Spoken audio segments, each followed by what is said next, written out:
Hello and नमस्कार सभी साथियों का स्वागत करता हूं एक बार फिर से प्यारे मित्रों। आज 18 तारीख की सेकेंड शिफ्ट के प्रश्न लेके आ गया हूं मैं। प्यारे मित्रों एंड तक बने रहना है। यहां पर हम संभावित प्रश्न भी करेंगे जो कि आपके आने वाले शिफ्ट्स में पूछे जा सकते हैं। आज के पेपर में शुरुआत करेंगे हम पर्यावरण विषय से। पर्यावरण विषय में इन्होंने नीरज चोपड़ा को शामिल किया। आज आप सबको बता दूं कि नीरज चोपड़ा आप सबको पता है हमारे भारत देश के एथलीट हैं।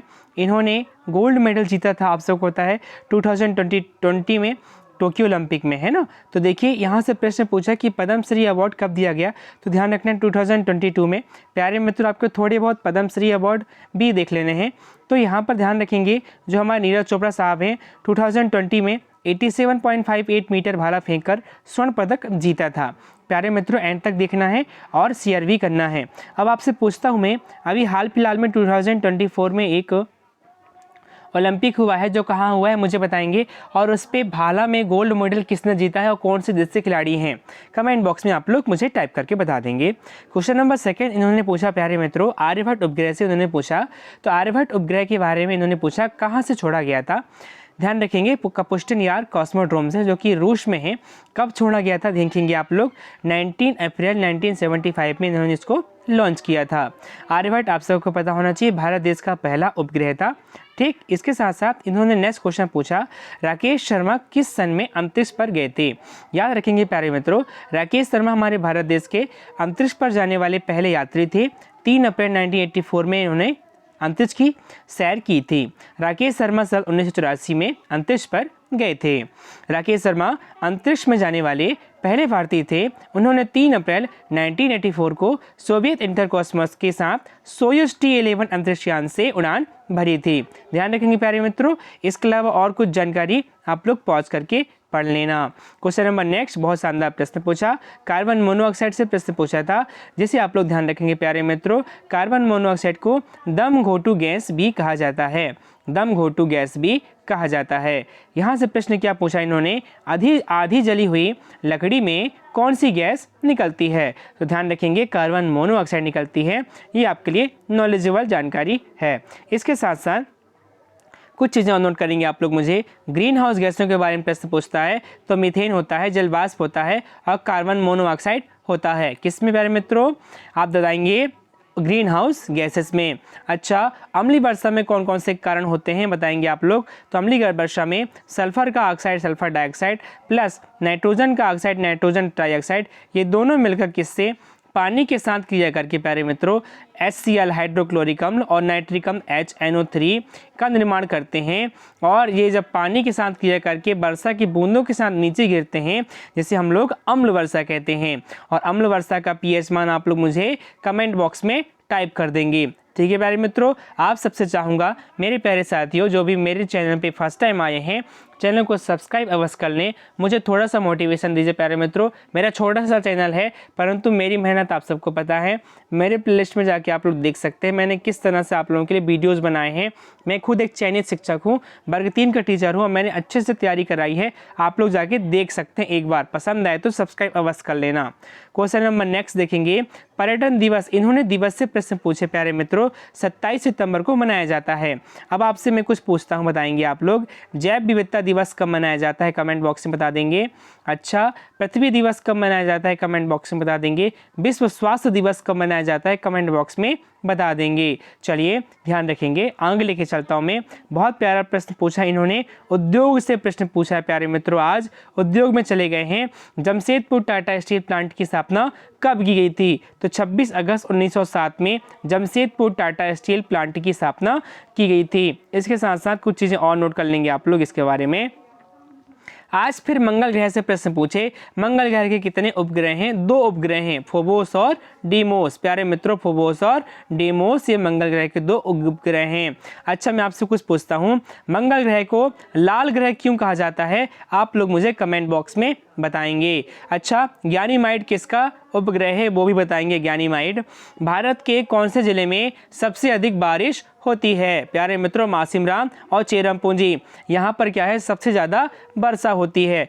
कुल मिला के यहाँ पर देखेंगे आप लोग 11,871 मिलीमीटर बारिश तक यहाँ पर होती है। अच्छा, आगे चलता हूँ लेके आपको। अच्छा, हिंदी में प्रश्न पूछे गए थे प्यारे मित्रों, पर्यावरण की बात हो गई।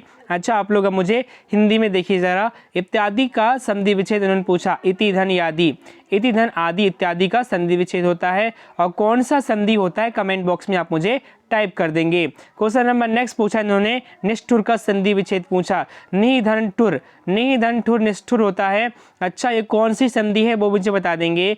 कारक से 2 प्रश्न पूछा, संधि से 1 प्रश्न पूछा था इन्होंने, विलोम शब्द पूछा था, गद्यांश से 10 प्रश्न और पद्यांश से 5 प्रश्न पूछे गए थे। पर अब बात करते हैं बाल विकास से प्यारे मित्रों। बाल विकास से वही एज यूजुअल लॉजिकल प्रश्न पूछे जा रहे हैं। प्लीज़ प्यारे मित्रों आप लोग मेरे बाल विकास वाली प्लेलिस्ट जाके देख लें एक बार। प्लेलिस्ट में आपको ना ऐसे ऐसे प्रश्न मिलेंगे प्यारे मित्रों जो आपके पेपर में ना एज इट इज छपेंगे, देख लेना। बहुत अच्छे तरीके से मैंने तथ्यात्मक और अवधारणात्मक दोनों प्रकार के प्रश्न कराए हुए हैं। चलेंगे, लॉजिकल प्रश्न 4 प्रश्न थे। नंदू की पढ़ने में बिल्कुल भी रुचि नहीं है, आप एक शिक्षक हैं तो आप उसे कैसे पढ़ाएंगे। सुरेश की खेल में बिल्कुल भी रुचि नहीं है, उसके सारे मित्र कोई ना कोई खेल खेलते हैं जैसे वॉलीबॉल, फुटबॉल। अगर सुरेश खेल नहीं खेलेगा तो उसका कौन सा विकास रुक जाएगा। ठीक है, ऐसे प्रश्न पूछे गए थे। डिस्ग्राफिया से फिर से प्रश्न पूछा, आप सबको पता है लेखन संबंधी अक्षमता होती है डिस्ग्राफिया। शैशवावस्था से फिर प्रश्न पूछे 2, थॉर्नडाइक से 1 प्रश्न था, पियाजे की अवस्था से प्रश्न था, समावेशी शिक्षा से भी प्रश्न थे और कोहलर से प्रश्न पूछा गया था। संस्कृत से जो प्रश्न पूछे देखिए जरा ध्यान से मेरे साथ में। पैराग्राफ से प्रश्न पूछे गए, श्रवण शक्ति और विकार से प्रश्न पूछा, वाच्य से भी 1 प्रश्न था, संधि विच्छेद से भी प्रश्न पूछे गए, विभक्ति से 2 प्रश्न पूछे गए थे प्यारे मित्रों, पेडागोजी हमेशा की तरह और धातु से भी प्रश्न पूछे गए। मैथ्स से कौन कौन से प्रश्न पूछे देखेंगे मेरे साथ आप लोग। मैथ्स से भी अच्छे प्रश्न पूछे गए हैं अनुपात वाले। अमन महेश से 8 वर्ष बड़ा है, उन दोनों की आयु का अनुपात 1:5 है, अमन की वर्तमान आयु बताइए। कितना प्यारा प्रश्न पूछे देखिए जरा। अमन महेश से 8 वर्ष बड़ा है, मान लीजिए अमन को A मान लें, महेश को M मान लें, तो अमन महेश से 8 वर्ष बड़ा है। मान लो महेश को X मान लिया आपने, तो अमन हो जाएगा X+8, X+8 हो गया। अब देखिए अमन उन दोनों की आयु का अनुपात 1:5 है। ठीक है, मान लीजिए आप इनको X ना मान, क्या मान लो आप लोग, क्या मान लेते हैं अपन इनको A। देखिए अमन को अपन ने आयु का अनुपात 1:5 है, मान लीजिए महेश को आप 1 मान लेते हैं तो अमन हो जाएगा 8 वर्ष, है ना, 8 वर्ष हो जाएगा, 8 वर्ष बड़ा है। ठीक, उन दोनों की आयु का अनुपात 1:5 है, परंतु अमन की आयु यहाँ पर 8 है, तो 1 किसके बराबर हुआ, 8 के बराबर हुआ, है ना। ये वाला 1 8 के बराबर है, तो ये वाला 1 किसके बराबर जाएगा, तो अमन की आयु का, देखिए उन दोनों की आयु का अनुपात 1:5 है। ये हो सकता है उल्टा सीधा लिखा गया हो, पर इसी तरह से आप इसका प्रश्न का उत्तर करेंगे।